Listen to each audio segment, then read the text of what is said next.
Revelations 15, and the tone shifts dramatically. This is the calm before the wrath, the silence before the fire. Revelation 15 is short but thunderous.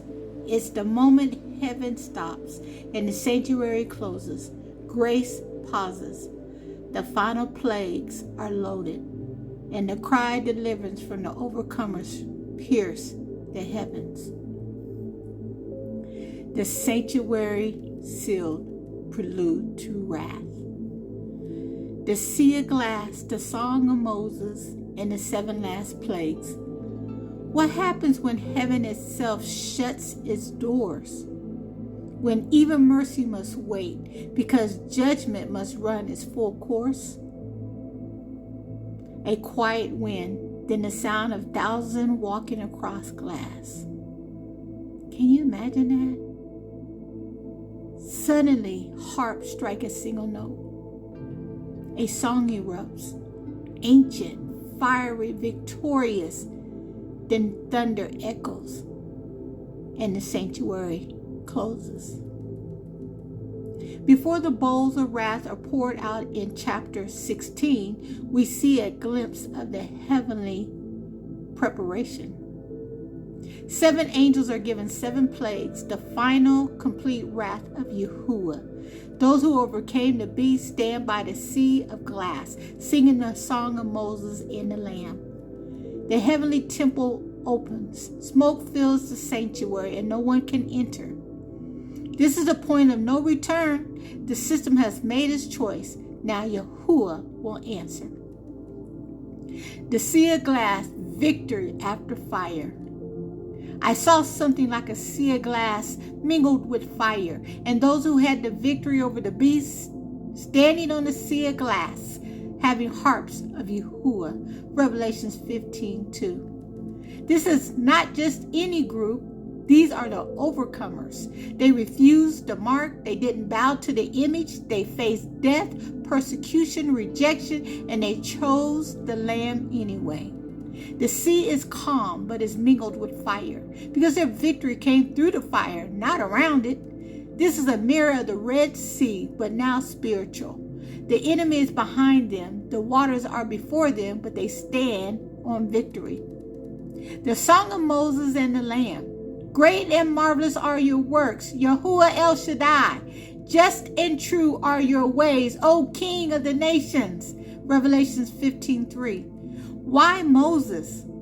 Because Moses sang after the Red Sea collapsed on Egypt's army. That was the first great deliverance. Now the song is finished by Yahushua, the Lamb, after the final deliverance from the mystery Babylon and the beast. The two songs become one anthem. From Mount Sinai to Mount Zion, from bondage in Egypt to freedom in the kingdom, from the Torah to the testimony of Yahushua. This is the song of the tribes. This is the cry of the remnant. This is the anthem of overcomers who kept the commandments and held their faith of Yahushua. The sanctuary closes. The temple was filled with smoke from the glory of Yahuwah and from his power, and no one was able to enter the temple till the 7 plagues were completed. Revelations 15:8. Let that sit heavy for a moment. No one could enter, not even angels. Why? Because now is not the time for intercession. It's the time for execution. Heaven is not ignoring earth. It is readying its justice. The day of Yahuwah. Just like in the days of Noah, when the door of the ark was shut, there's a line that once crossed, even mercy must wait. There's a prophetic intensity. This is your final warning. The overcomers are sealed. The sanctuary is sealed. The wrath is about to be unleashed. Oh my goodness. This means you cannot wait until the plagues fall to choose the Lamb. You cannot play with Babylon's luxuries and escape Babylon's judgment.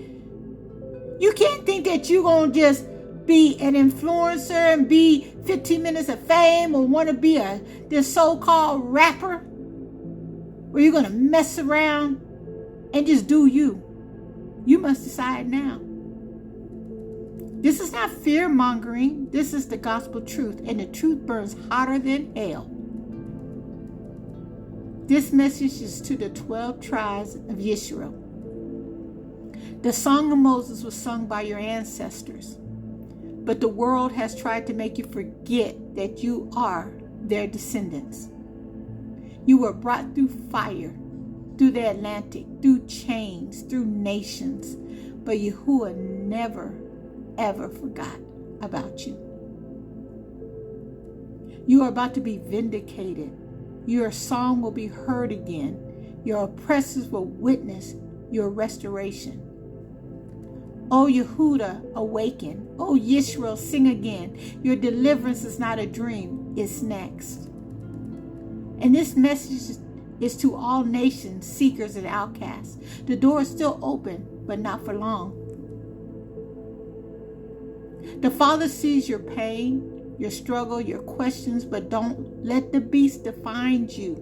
Let the Lamb restore you. You're an atheist? If everything you believe started crumbling, would you be ready for the truth? Agnostic? What if this is the final evidence you don't know you needed? A young teen or a child or even a young adult, a new believer or unsure wanderer, or you don't even know what you believe in. This message is not too deep for you. It was written with you in mind. There's still time to choose the Lamb, but when the temple closes, it will be too late. Let me pray for you. Let me enter before the door shuts, Yahuwah. I feel the weight of what's coming. I see the sanctuary closing. I hear the harps. I want to be counted among the overcomers.